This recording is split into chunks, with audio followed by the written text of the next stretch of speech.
So it took a week, but I finally saw The Forest. The reason why I didn't see it was because the other movie that came out was The Revenant. And so, yeah, the choice was clear which movie to see.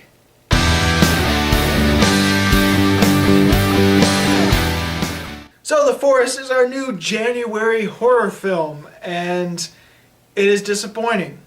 In this movie, our main character has a twin sister. Well, her twin sister went into the suicide forest, which you might have heard about if you're interested in haunted places, because it is a true place. Because of the small psychic connection that these twin sisters have because they're twins, well, she goes to the suicide forest, explores it to try to find her lost sister, because she believes her sister's not dead. She would feel it if she was dead. Well, actually, she'd feel nothing if her sister was dead. She tags along with two people that were already going into the suicide forest, and, of course, haunted stuff happens. Now, this is a bad horror movie, in my opinion, but there are some good things that I actually liked about it. The best part of the movie has to be the psychological horror throughout. This is a bit different from your typical supernatural haunted movie, where it's these unresting spirits that are playing tricks on your mind, or it might be the forest itself playing tricks on our main character's mind. It makes her see things, hear different things, and it makes her paranoid. And a lot of the aspects revolving around that were honestly really good. Now, once you keep in mind that the forest is playing tricks on our main characters, you can pretty much figure out, okay, this is a trick, this is not actually real, and so it gets to a point where you know exactly what's really happening. And it becomes one of those things where we as the audience know more about what's happening and are quicker to understand what's happening than our main character herself. But I have to say, I do like how the forest tried to play tricks on people, trying to make them commit suicide, and it actually is a really interesting concept. So when that aspect is actually really good in the film, why is it such a bad film? Well, it's not scary, full of meaningless jump scares, bland acting, really bad dialogue to the point where it's actually really laughable, and overall just really gray and bland and just boring. I know I was yawning several times throughout this movie, which doesn't happen too often. Now, the random and meaningless jump scares aren't as relentless as Woman in Black 2, but Woman in Black 2 had at least a better story, better characters, things that I liked more about it that made it feel like there's a good movie underneath it all, just being sabotaged by jump scares. In this movie, it's not like that.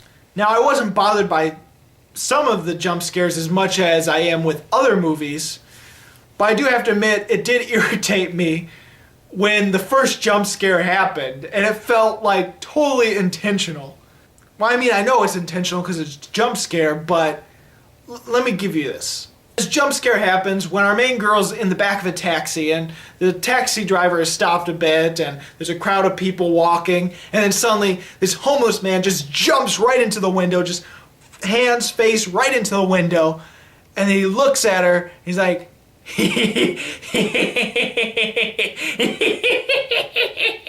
I just feel like that's the filmmakers laughing at the audience saying, I got you, I made you jump.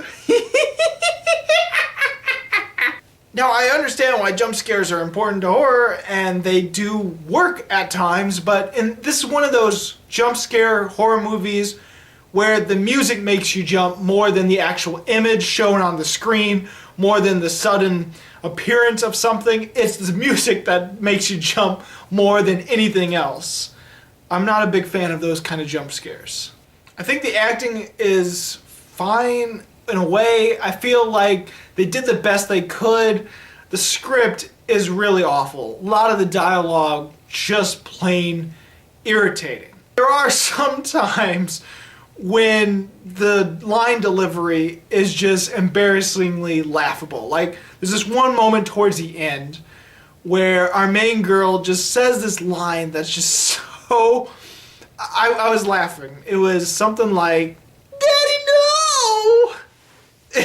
has a weird line delivery, and it just felt really fake and it felt comical. Daddy, no!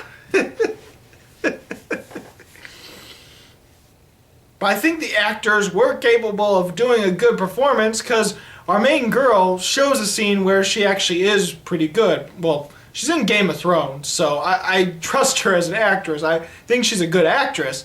But in The Forest, there is a scene where she does really good, and it's where she's playing both of the twins at the moment, and they're having a conversation. That was a pretty well-acted scene, and she has to play two different roles in it, and they were distinctive enough where, okay, I can see different personalities there. You know, it's one of those scripts where it's hard to take anyone seriously because the dialogue's so atrocious, and so you immediately think it's a bad acting, but it's the script. And I know this is an American film, but I wish some of the ghosts and some of the imagery was more Japanese-like, more Japanese horror, but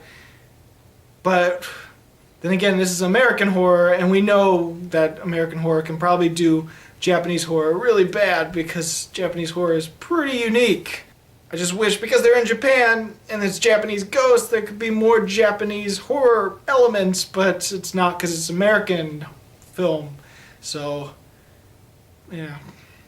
Oh, and there's supposed to be this big revelation that happens, this big twist, which feels really bad, just poorly done, because, okay, so here's the thing.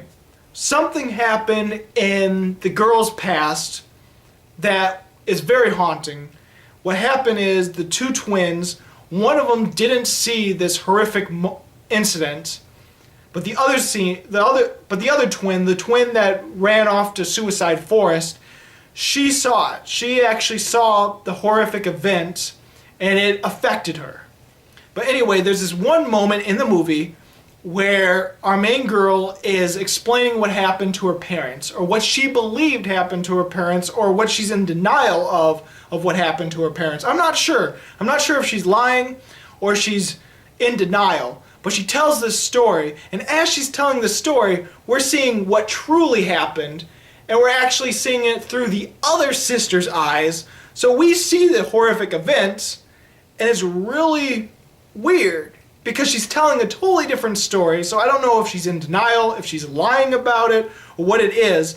But then when that scene happens and she sees for itself, we've already seen what it looks like, and it makes it look like she had never known this happened at all. And she's just like, oh my god, it's horrible! And it's like, okay, well, maybe it would have been effective if we saw images of what she believed happened, and then once she sees the truth, maybe it like shows some of her memories and then it flickers away and it shows the real incident, and now she realizes what really happened. Maybe that would have been better. And also, because it's PG-13, it's not graphic enough to be horrifying enough to actually matter. Look, it has a neat concept. It has some good psychological horror within it. It's just everything else around those things, it's just so horrible. I can't recommend this movie at all. I'm going to give The Forest 1.5 stars. It had potential because of those two elements I really enjoyed in the film, but everything else is just so poorly done that it just cancels that good stuff out. So have you seen The Forest? What did you think about it? Go ahead and comment. If not, what is the worst January horror film you've ever seen? As always, this is Bruce Gifford, and this was just my opinion.